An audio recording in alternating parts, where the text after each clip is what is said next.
आज हम democracy chapter के क्वेश्चन आंसर्स को पढ़ने जा रहे हैं। Question number 1, how has the idea of democracy evolved over time and shaped our understanding of it today. बच्चों, इस क्वेश्चन में हमसे पूछा जा रहा है कि डेमोक्रेसी का आइडिया समय के साथ कैसे बदलता गया और आज हम डेमोक्रेसी को जिस तरह समझते हैं वह समझ कैसे बनी।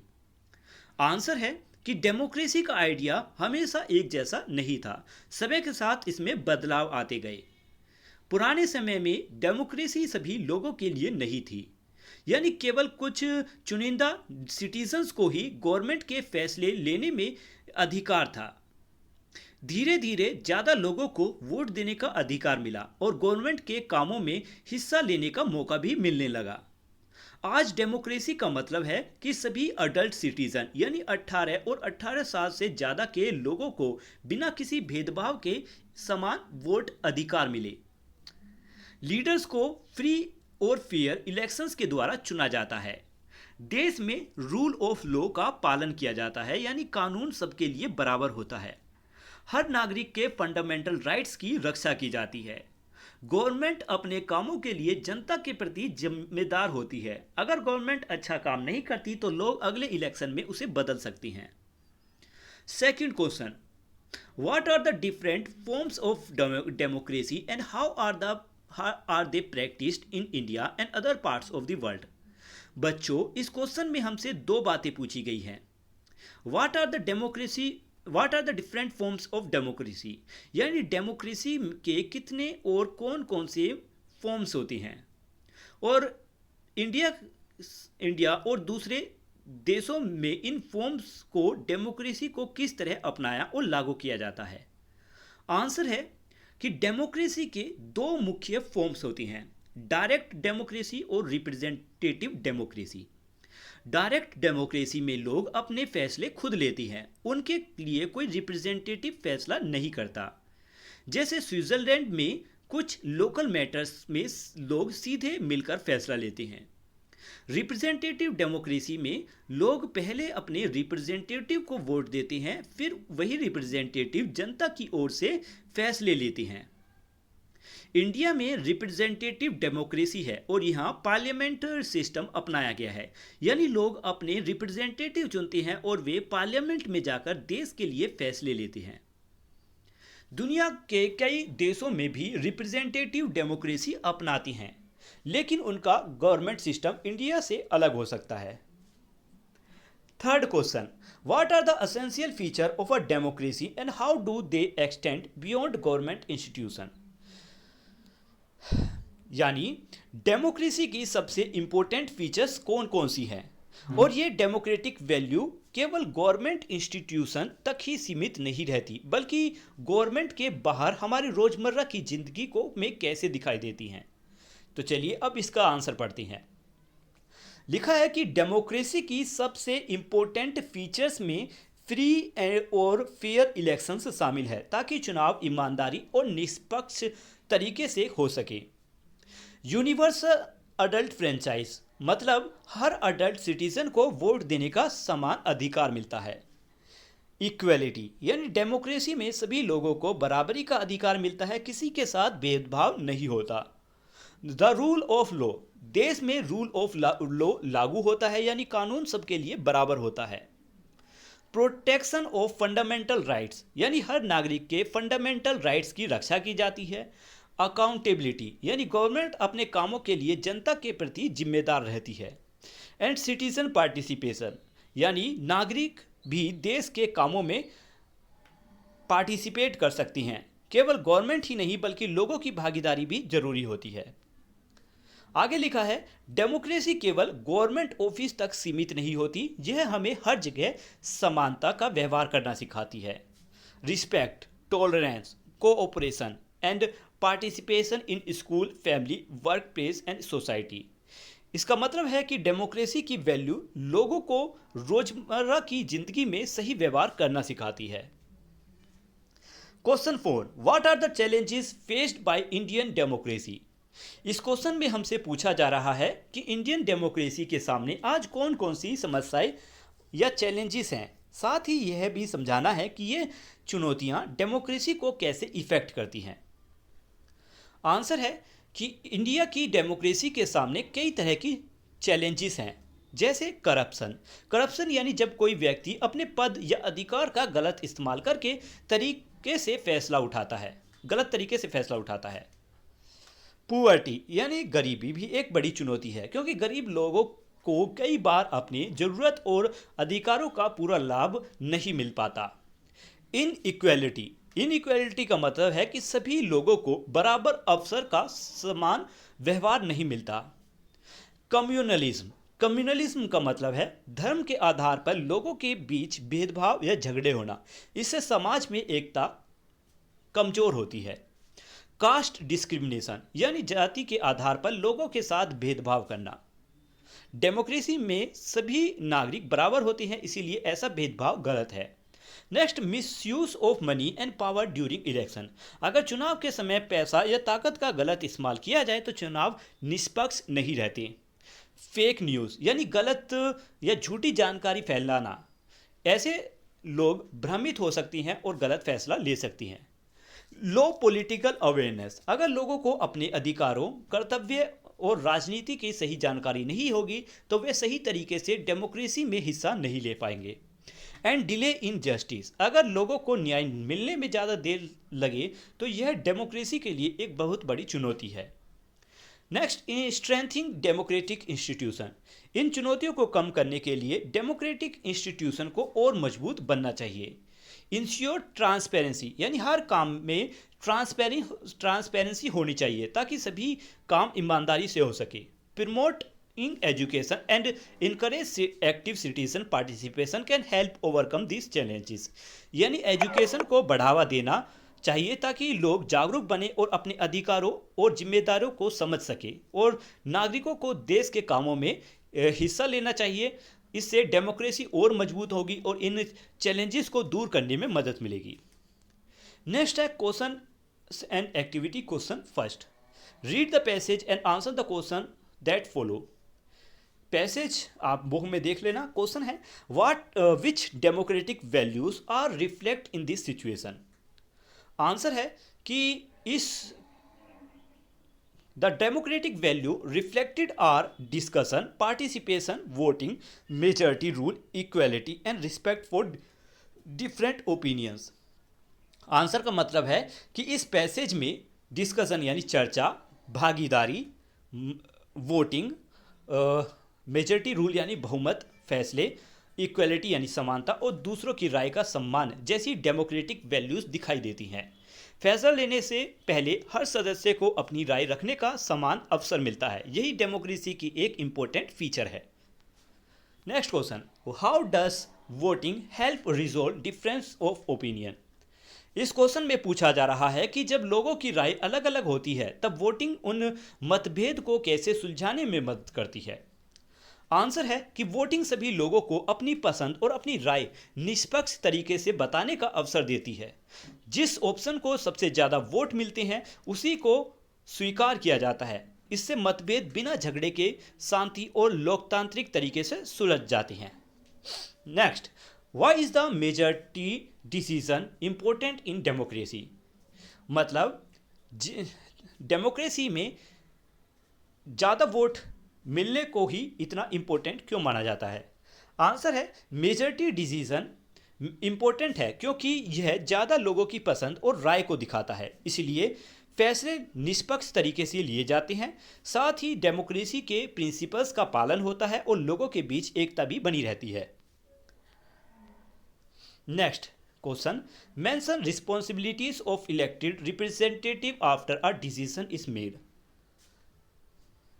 क्वेश्चन है कि जब कोई फैसला हो जाता है और इलेक्टेड रिप्रेजेंटेटिव यानी चुने हुए रिप्रेजेंटेटिव चुन लिए जाते हैं तो उनके बाद उनकी क्या क्या रिस्पॉन्सिबिलिटीज होती हैं।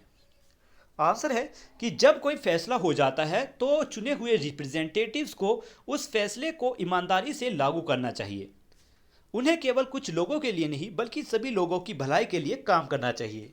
उन्हें अपने कामों के लिए जनता के प्रति जिम्मेदार रहना चाहिए। उन्हें हमेशा कानून का पालन करना चाहिए। उन्हें केवल मेजॉरिटी की ही नहीं बल्कि माइनॉरिटी की समस्याओं और चिंताओं का भी ध्यान देना चाहिए। Second question, how would democracy be affected if citizen stop following law and civic responsibility, explain with example. मतलब कि अगर नागरिक कानूनों का पालन करना, अपनी रिस्पॉन्सिबिलिटीज निभाना छोड़ दे तो डेमोक्रेसी पर क्या इफेक्ट पड़ेगा। आंसर है कि अगर नागरिक कानून का पालन करना और अपनी जिम्मेदारियां निभाना छोड़ दे तो डेमोक्रेसी कमजोर हो जाएगी, समाज में अव्यवस्था फैल जाएगी, लोगों के बीच झगड़े बढ़ेंगे और नियमों का सम्मान नहीं रहेगा। एग्जाम्पल के लिए, अगर लोग ट्रैफिक रूल्स मानने से इनकार कर दें तो सड़क दुर्घटना और ट्रैफिक जाम्स बढ़ जाएंगे, जिससे लोगों की जीवन असुरक्षित हो जाएंगी। Third question, which situation best reflect the idea of popular sovereignty and why. बच्चों, इस क्वेश्चन में पूछा जा रहा है कि दी गई सिचुएशन में कौन सी सिचुएशन पॉपुलर सोवरेनिटी को सबसे अच्छी तरह दिखाती है और इसका कारण भी बताना है। यहाँ पॉपुलर सोवरेनिटी का मतलब है देश की असली शक्ति जनता के पास होती है। आंसर है citizen vote to choose their representative. यहाँ पर बी ऑप्शन सही है। रीजन है इसका कि पॉपुलर सोवरेनिटी का मतलब होता है देश की अंतिम शक्ति, मतलब पूरी शक्ति जनता के पास होती है। वोट देकर नागरिक अपने रिप्रेजेंटेटिव चुनते हैं और देश के शासन में भाग लेते हैं। इसी कारण यह सिचुएशन पॉपुलर सोवरेनिटी को सबसे अच्छी तरीके से दिखाता है। Question 4, the rule of law is violated when. बच्चों, इस क्वेश्चन में पूछा जा रहा है कि रूल ऑफ लॉ का उल्लंघन किस सिचुएशन में होता है। आंसर है powerful individuals are treated about the law. अगर किसी शक्तिशाली व्यक्ति को कानून से ऊपर माना जाए और उसके लिए अलग नियम हो तो रूल ऑफ लॉ का उल्लंघन होता है। डेमोक्रेसी में सभी लोग कानून की नज़र में बराबर होते हैं। Next question, why is the rule of law essential for protecting democracy. बच्चों, इस क्वेश्चन में पूछा जा रहा है कि डेमोक्रेसी की रक्षा करने के लिए रूल ऑफ लॉ इतना जरूरी क्यों है। आंसर है रूल ऑफ लॉ इसलिए जरूरी है क्योंकि यह इंश्योर करता है कि कानून के सामने सभी लोग बराबर हों। यह नागरिकों के अधिकारों की रक्षा करता है। यह पावर के गलत इस्तेमाल को रोकता है। यह गवर्नमेंट को उसके कामों के लिए जनता के प्रति जिम्मेदार बनाता है। इसमें समाज में जस्टिस, फेयरनेस और डेमोक्रेसी पर लोगों का विश्वास बना रहता है। Question 6, Is voting alone enough to make a country democratic? Support your answer with example from the chapter. बच्चों, इस क्वेश्चन में पूछा जा रहा है कि सिर्फ वोटिंग होने से ही कोई देश डेमोक्रेटिक बन जाता है या नहीं। साथ ही अपने आंसर को चैप्टर में दिए गए एग्जाम्पल की मदद से समझाना भी है। आंसर है no, voting alone is not enough to make a country democratic. कि केवल वोटिंग देना ही देश के डेमोक्रेटिक बनने के लिए काफ़ी नहीं है। वोटिंग के साथ साथ डेमोक्रेसी में रूल ऑफ लॉ भी होना जरूरी है, यानी कानून सभी लोगों के लिए बराबर होना चाहिए। हर नागरिक के फंडामेंटल राइट्स की रक्षा होनी चाहिए। फ्री एंड फेयर इलेक्शन होने चाहिए ताकि लोग बिना किसी डर के दबाव के वोट दे सकें। देश में इंडिपेंडेंट जुडिशरी होनी चाहिए जो बिना किसी दबाव के न्याय दे सके। अकाउंटेबिलिटी, गवर्नमेंट अपने कामों के लिए जनता के प्रति जिम्मेदार होनी चाहिए। और सिटीजन किसी भी को भी देश के कामों में एक्टिवली पार्टिसिपेट करना चाहिए। एग्जाम्पल के लिए, इंडिया एक डेमोक्रेटिक देश है क्योंकि यहाँ नियमित समय पर थोड़े थोड़े समय पर इलेक्शन होती हैं। भारत का अपना कॉन्स्टिट्यूशन है, यह इंडिपेंडेंट जुडिशरी है और सभी नागरिकों को फंडामेंटल राइट्स प्राप्त हैं। Next question, social media allow people to express opinion freely, how can this strengthen democracy. Question में पूछा जा रहा है कि सोशल मीडिया लोगों को अपनी राय खुलकर रखने का मौका देता है, इससे डेमोक्रेसी कैसे मजबूत होती है। आंसर है कि सोशल मीडिया लोगों को अपने विचार और नई बातें एक दूसरे के साथ शेयर करने का अवसर देती है। लोग देश और समाज से जुड़े पब्लिक इश्यूज पर चर्चा कर सकते हैं। यह लोग अवेयरनेस यानी जागरूकता फैलाने में मदद करता है। लोग अलग अलग विषयों पर होने वाले डिबेट्स में हिस्सा ले सकते हैं। सोशल मीडिया के जरिए से लोग अपनी समस्याएं गवर्नमेंट तक पहुंचा सकते हैं और गवर्नमेंट के से उनके कामों के जवाब भी मांग सकते हैं। इससे डेमोक्रेसी मजबूत होती है। Next question, how can it weaken democracy if use irresponsibly. बच्चों, इस क्वेश्चन में पूछा जा रहा है कि अगर सोशल मीडिया का सही तरीके से इस्तेमाल ना किया जाए तो यह डेमोक्रेसी को कैसे नुकसान पहुंचा सकता है। आंसर है कि अगर सोशल मीडिया का गलत तरीके से इस्तेमाल किया जाए तो उस पर फेक न्यूज़ फैल सकती है, रूमर्स यानी अफवाहें फैल सकती हैं, हेट स्पीच यानी लोग नफरत फैलाने वाली बातों को शेयर भी कर सकती हैं, एंड मिस इन्फॉर्मेशन यानी गलत या झूठी जानकारी भी लोगों तक पहुंच सकती है। इससे लोगों के बीच भ्रम पैदा हो सकता है, कंफ्यूजन हो सकता है, लोग आपस में बढ़ सकते हैं और लोगों का डेमोक्रेसी की इंस्टीट्यूशन पर विश्वास या ट्रस्ट कम हो सकता है। Next question, write a paragraph on what democracy means to you as a young citizen. Answer है कि डेमोक्रेसी का मतलब है कि हर सिटीजन के पास समान अधिकार और समान जिम्मेदारियां होती हैं। एक यंग सिटीजन के रूप में मेरा मानना है कि डेमोक्रेसी मुझे अपनी राय खुलकर रखने की आज़ादी देता है, साथ ही दूसरों की राय का सम्मान करना भी सिखाता है और कानून का पालन करना भी सिखाता है। डेमोक्रेसी मुझे जिम्मेदारी से के साथ भाग लेना सिखाती है, अपने समाज और अपनी कम्युनिटी के लोगों की परवाह करनी सिखाती है और समाज की भलाई के लिए काम करना भी सिखाती है। जब हर सिटीजन ईमानदारी और जिम्मेदारी से अपने कर्तव्य निभाता है तब डेमोक्रेसी और मजबूत बनती है। Next question, choose any one democratic institution in India and prepare a short note. हमने चूज किया है election commission of India. First, its role in democracy. लिखा है the election commission of India conduct free and fair election. मतलब election commission of India मतलब ECI पूरे देश में फ्री और फेयर इलेक्शन करवाता है ताकि चुनाव ईमानदारी और निष्पक्ष तरीके से हो सके। यह वोटर लिस्ट तैयार करता है, यह पूरे इलेक्शन प्रोसेस की निगरानी करता है, यह इंश्योर करता है कि चुनाव में सभी नियमों का सही तरीके से पालन हो और चुनाव पूरे होने के बाद इलेक्शन रिजल्ट घोषित करता है। Next, how it ensure accountability and participation. तो इलेक्शन कमीशन लोगों को वोट देने के लिए प्रोत्साहित करता है। यह सभी पॉलिटिकल पार्टी को इलेक्शंस में समान अवसर देने की कोशिश करता है। यह इलेक्शन कैंपेन्स पर नज़र रखता है, यानी जहां पर वोटिंग डाली जा रही है। अगर कोई इलेक्शन रूल्स का उल्लंघन करता है तो इलेक्शन कमीशन उनके खिलाफ कार्रवाई करता है।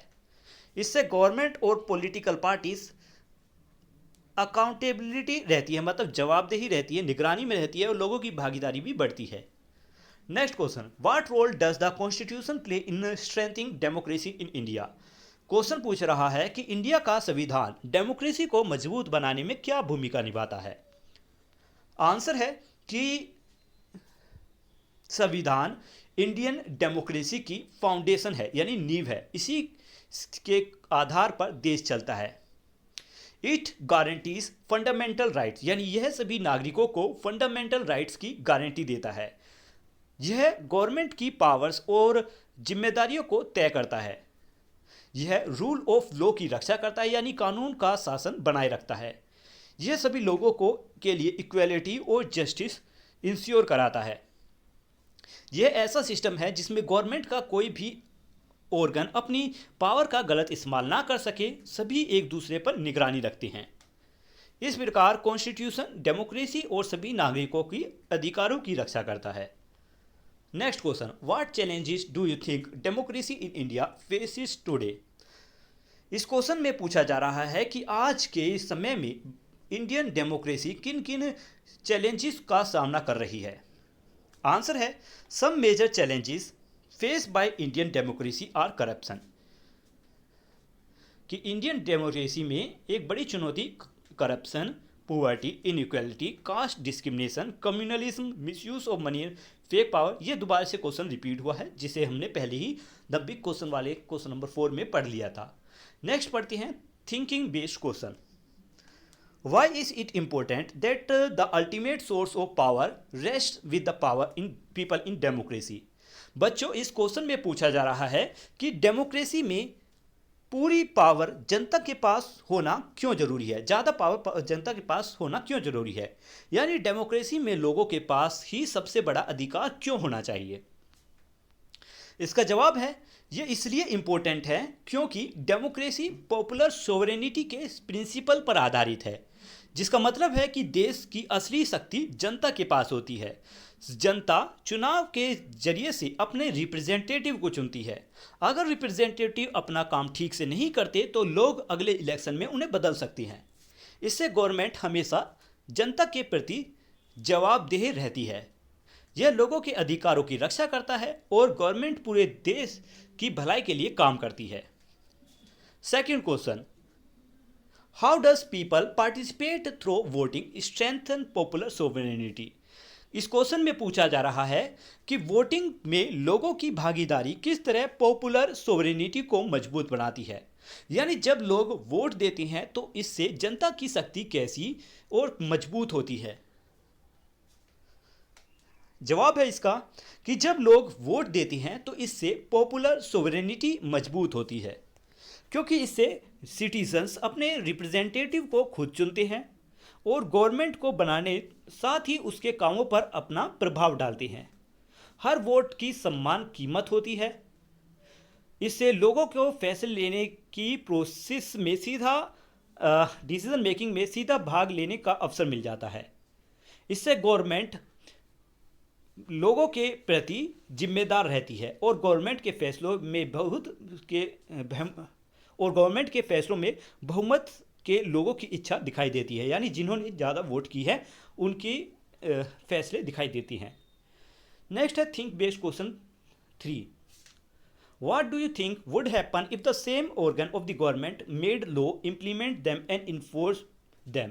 क्वेश्चन में पूछा जा रहा है कि गवर्नमेंट का एक ही ऑर्गन कानून बनाए, ऑर्गन यानी जैसे लेजिस्लेटिव, जुडिशरी या एग्जीक्यूटिव, इनमें से कोई एक ही कानून बनाए, उन्हें लागू भी करे और उनका पालन भी करवाए, तो क्या होगा।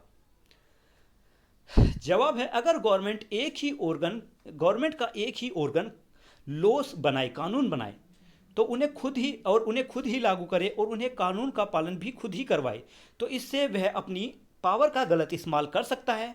ऐसी सिचुएशन में चेक एंड बैलेंस का सिस्टम नहीं रहेगा।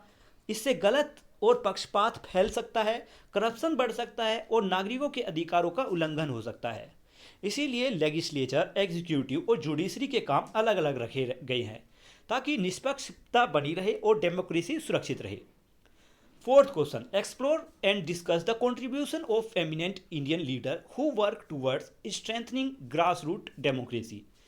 कि इंडिया के ऐसे महान लीडर्स के बारे में बताइए जिसने ग्रास रूट यानी गांव और के स्तर पर डेमोक्रेसी को मजबूत बनाने में काम किया है।